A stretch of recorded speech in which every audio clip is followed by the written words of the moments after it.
Hello दोस्तों, स्वागत है आपका एजुकेशन अड्डा 99 पे।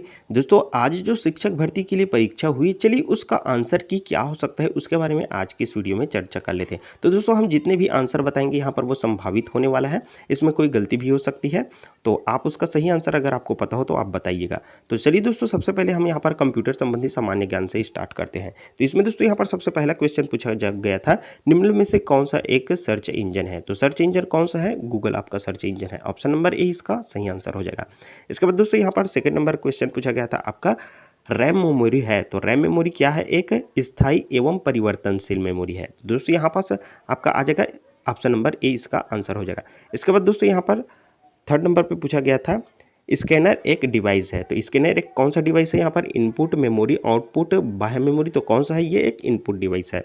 तो इसका सही आंसर ये हो जाएगा। इसके बाद दोस्तों यहाँ पर फोर्थ नंबर पे क्वेश्चन पूछा गया था, वायरस खालिस्तान है। तो वायरस क्या है इसमें? तो इसका हम संभावित आंसर आपको बताएंगे, इसका सही आंसर आपको पता हो तो आप बताइएगा। तो इसमें हमें संभावित लग रहा है यहाँ पर, इसमें से स्प्रेडशीट भी नहीं है, सॉफ्टवेयर भी नहीं लग रहा है और यहाँ पर ऑपरेटिंग सिस्टम भी नहीं लग रहा है। तो इसका सही आंसर हमें लग रहा है यहाँ पर उपरोक्त में से कोई नहीं। अगर इसका सही आंसर आपको पता हो तो आप बताइएगा, हम संभावित आपको बता रहे हैं। इसके बाद दोस्तों यहाँ पर पाँचवें नंबर पर क्वेश्चन पूछा गया था, एमएस ऑफिस एक है। तो एमएस ऑफिस एक क्या है? सिस्टम सॉफ्टवेयर, वायरस है या एप्लीकेशन सॉफ्टवेयर है, हार्डवेयर है। तो एमएस ऑफिस एक है यहाँ पर application software. Option number C इसका सही आंसर हो जाएगा। इसके बाद दोस्तों यहाँ पर 6 नंबर पे क्वेश्चन पूछा गया था, एक्सेल में फार्मूला शुरू होता है। तो एक्सेल में हम कोई भी फार्मूला लगाते हैं तो वो कहाँ से शुरू होता है? तो दोस्तों वो इक्वल से शुरू होता है। तो दोस्तों इसमें ऑप्शन नंबर डी यहाँ पर आपका सही आंसर हो जाएगा। इसके बाद दोस्तों यहाँ पर 7वें नंबर पे पूछा गया था, कंप्यूटर का उपयोग इन क्षेत्रों में है। तो कौन कौन से क्षेत्र में? यहाँ पर खेल के क्षेत्र में भी है, मौसम पूर्वानुमान में भी होता है, यहाँ पर प्रस्तुतिकरण में भी होता है। तो दोस्तों इसका सही आंसर हो जाएगा आपका ऑप्शन नंबर डी। इसके बाद दोस्तों यहाँ पर 8वें नंबर पे क्वेश्चन पूछा गया था, मल्टीमीडिया में शामिल है। तो यहाँ पर ऑडियो वीडियो, यहाँ पर ऑडियो वीडियो दोनों शामिल है। तो दोस्तों यहाँ पर ऑप्शन नंबर सी इसका सही आंसर हो जाएगा, ऑडियो एवं वीडियो।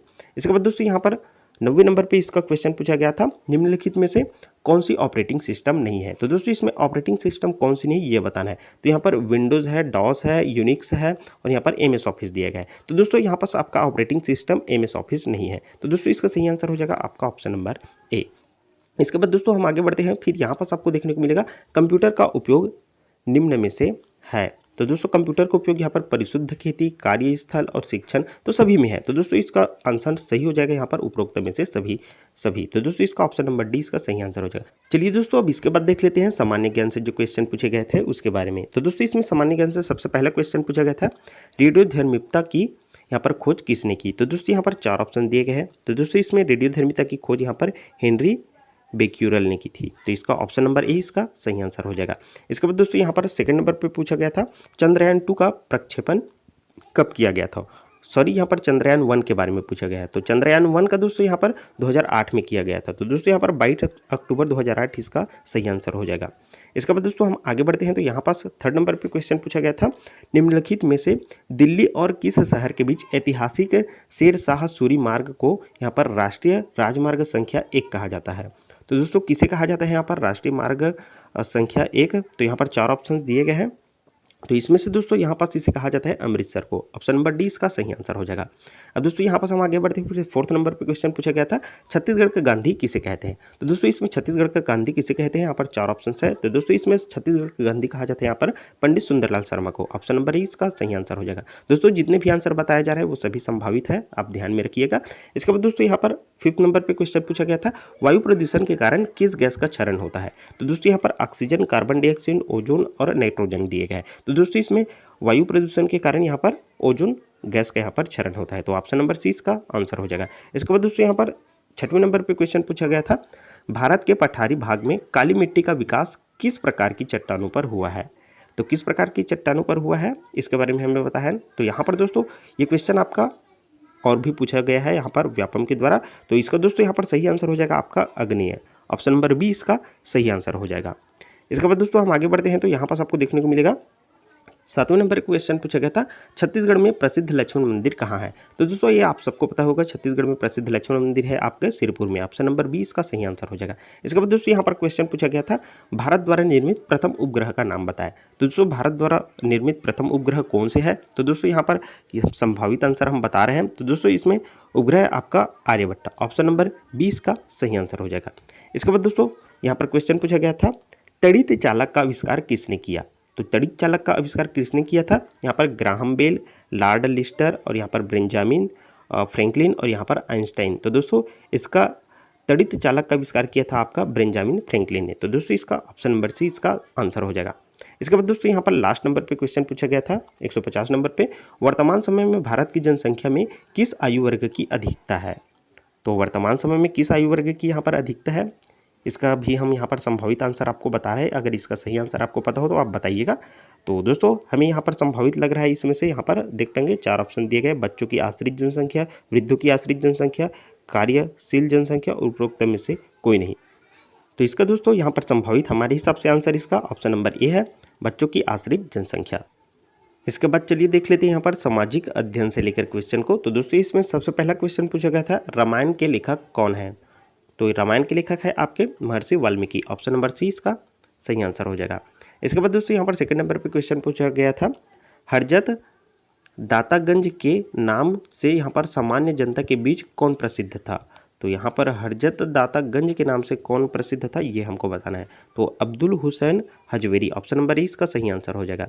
इसके बाद यहाँ पर क्वेश्चन पूछा गया था, भारत ब्रिटिश ताज के अधीन किस वर्ष आया था? तो ये भारत ब्रिटिश ताज के अधीन किस वर्ष आया था? तो ये आया था आपका 1858 में, ऑप्शन नंबर 20 का सही आंसर हो जाएगा। हम जितने भी आंसर बता रहे हैं यहाँ पर ये संभावित है, ध्यान में रखिएगा। इसके बाद यहाँ पर क्वेश्चन पूछे गए थे, क्या सही है? तो कौन सा सही है ये आपको बताना है। तो इसमें यहाँ पर क्वेश्चन में पूछा गया था, राष्ट्रपति मंत्री परिषद को यहाँ पर किसी सलाह पर पुनर्विचार के लिए कह सकता है, और यहाँ पर राष्ट्रपति किसी मंत्री के निर्णय पर विचार करने के लिए मंत्रिपरिषद से कह सकता है, और यहाँ पर राज्य मंत्रिपरिषद को किसी सलाह पर पुनर्विचार के लिए कह सकता है, या राज्यपाल किसी मंत्री के निर्णय पर विचार करने के लिए मंत्रिपरिषद को कह सकता है। तो यहाँ पर इसमें से सही आंसर यहाँ पर कौन सही है ये आपको बताना है। तो इसमें से लगभग हमें यहाँ पर सही लग रहे हैं, हम इसमें संभावित आपको बता रहे हैं। तो इसमें से दोस्तों इसमें संभावित आंसर आपका हो जाएगा 1, 2 और 4, ऑप्शन नंबर सी इसका सही आंसर हम यहाँ पर संभावित आपको बताए हैं, ध्यान में रखेंगे। इसके बाद यहाँ पर क्वेश्चन पूछा गया था, संघ और राज्य की व्यवस्थापिका की संयुक्त बैठक के विषय में सही क्या है? तो इसमें क्वेश्चन पूछा गया है यहाँ पर सही क्या है ये आपको बताना है। संसद के दोनों सदनों की समवेत बैठक हो सकती है, या संसद के दोनों सदनों के समवेत बैठक हो सकती है और किसी विषय पर चर्चा हो सकती है, या यहाँ पर राज्य व्यवस्थापिका के दोनों सदनों की समवेत बैठक हो सकती है, या यहाँ पर पूछा गया था राज्य व्यवस्थापिका के दोनों सदनों की समवेत बैठक हो सकती है और किसी विषय पर चर्चा हो सकती है। तो इसमें से सही कौन सा है ये आपको बताना है। तो इसमें भी हम संभावित आपको बताना है। इसमें से दोस्तों हमें यहाँ पर सही लग रहा है ऑप्शन नंबर सी 1, 2 और 3। इसके बाद दोस्तों आगे बढ़ते हैं। तो यहाँ पर क्वेश्चन पूछा गया था, सबसे प्राचीन वेद है, तो इसमें सबसे प्राचीन आपका कौन सा है? ऋग्वेद है, ऑप्शन नंबर सी इसका सही आंसर हो जाएगा। इसके बाद यहाँ पर क्वेश्चन पूछा गया था, स्वर्ण जयंती शहरी रोजगार योजना कब प्रारंभ की गई? तो ये कब प्रारंभ की गई थी ये आपको बताना है। तो इसमें दोस्तों ये प्रारंभ की गई थी, संभावित बता रहे हैं आपको 1997। इसके बाद दोस्तों यहाँ पर पूछा गया था क्वेश्चन, भारत में सीनियर सिटीजन की वरिष्ठ उम्र क्या है? तो हमारे देश में यहाँ पर सीनियर सिटीजन की वरिष्ठ के लिए यहाँ पर उम्र क्या है आपका? तो इसका उम्र है यहाँ पर 18 से अधिक, 18 से ऊपर, ऑप्शन नंबर इसका सही आंसर हो जाएगा। इसके बाद यहाँ पर पूछा गया था, निष्क्राम्य क्या था? निष्क्राम्य क्या था? तो निष्क्राम्य था आपका निर्यात कर, ऑप्शन नंबर सी इसका सही आंसर हो जाएगा। इसके बाद यहाँ पर क्वेश्चन पूछा गया था, इंडिका के लेखक कौन है? तो इंडिका के लेखक थे यहाँ पर मेगास्थनीज, ऑप्शन नंबर सी इसका सही आंसर हो जाएगा। इसके बाद दोस्तों आगे बढ़ते हैं। तो यहाँ पर क्वेश्चन पूछा गया था, आप यहाँ पर देख पाएंगे, पदयुति प्रस्ताव के संदर्भ में कौन सा सुमेलित है? तो यहाँ पर कौन सा सुमेलित है ये आपको बताना है। लोकसभा का अध्यक्ष, राज्य विधानसभा का अध्यक्ष, राज्यसभा का सभापति, या राज्य विधान परिषद का सभापति? तो इसमें से आपका सही आंसर कौन सा हो जाएगा? संभावित हम आपको बता रहे हैं। तो दोस्तों इसका संभावित आंसर हो जाएगा ऑप्शन नंबर डी 4, 1 और 2। तो इसका यहाँ पर ये हो जाएगा इसका आंसर। इसके बाद दोस्तों यहाँ पर 22वें नंबर पे पूछा गया था क्वेश्चन आपका, अन्नपूर्णा योजना कब लागू की गई थी? तो अन्नपूर्णा योजना कब लागू की गई थी? 2000 में, ऑप्शन नंबर सी इसका सही आंसर हो जाएगा। इसके बाद यहाँ पर पूछा गया था, वधु क्या है? तो वधु क्या है आपका विशेष परिधान। ऑप्शन नंबर बी इसका सही आंसर हो जाएगा। इसके बाद दोस्तों यहाँ पास क्वेश्चन पूछा गया था, सती प्रथा किस वर्ष समाप्त किया गया? तो सती प्रथा किस वर्ष आपका समाप्त किया गया था? 1829 में। ऑप्शन नंबर ए इसका आंसर हो जाएगा।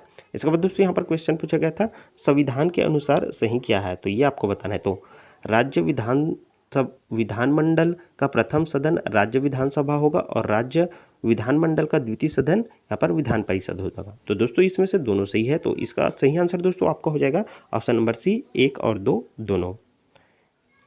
इसके बाद दोस्तों यहाँ पास क्वेश्चन पूछा गया था आपके 26वें नंबर पे, सिंधु सभ्यता थी, क्या थी सिंधु सभ्यता? ये हमको बताना है। तो दोस्तों यहाँ पर सिंधु सभ्यता थी नगरी सभ्यता। ऑप्शन नंबर 20 का सही आंसर हो जाएगा। इसके बाद दोस्तों यहाँ पर क्वेश्चन पूछा गया था, स्वर्ण भूमि के नाम से जाना जाता है। तो स्वर्ण भूमि के नाम से किसे जाना जाता है? यहाँ पर मलाया, जावा, सुमात्रा और चीन। तो दोस्तों स्वर्ण भूमि के नाम से जाना जाता है आपका सुमात्रा को। ऑप्शन नंबर सी इसका सही आंसर हो जाएगा। इसके बाद दोस्तों यहाँ पर क्वेश्चन पूछा गया था, चैतन्य महाप्रभु का जन्म कहाँ हुआ था? तो चैतन्य महाप्रभु का जन्म यहाँ पास आपका कहाँ हुआ था? इसका जन्म हुआ था आपका बंगाल में। ऑप्शन नंबर बी इसका सही आंसर हो जाएगा। हम जितने भी आंसर बता रहे हैं यहाँ पर ये संभावित होने वाला है। और इसके बाद दोस्तों यहाँ पर गुप्त साम्राज्य के संस्थापक कौन थे? तो गुप्त साम्राज्य के संस्थापक थे आपके श्रीगुप्त। ऑप्शन नंबर डी इसका आंसर हो जाएगा। इसके बाद दोस्तों यहाँ पर क्वेश्चन पूछा गया था, 1857 के विद्रोह के नेता कौन थे? तो 1857 के विद्रोह के नेता कौन थे आपका? बहादुर शाह जफर। तो इसका सही आंसर ये हो जाएगा। तो दोस्तों हमने जितने भी आंसर बताया आपको संभावित बताए हैं। इसी प्रकार से दोस्तों और अन्य सब्जेक्ट का भी हम जल्द ही यहाँ पर आंसर की लाने वाले हैं। तो अगर आप चैनल पर होंगे तो चैनल को सब्सक्राइब कर लीजिएगा ताकि उस वीडियो का नोटिफिकेशन आपको मिल सके।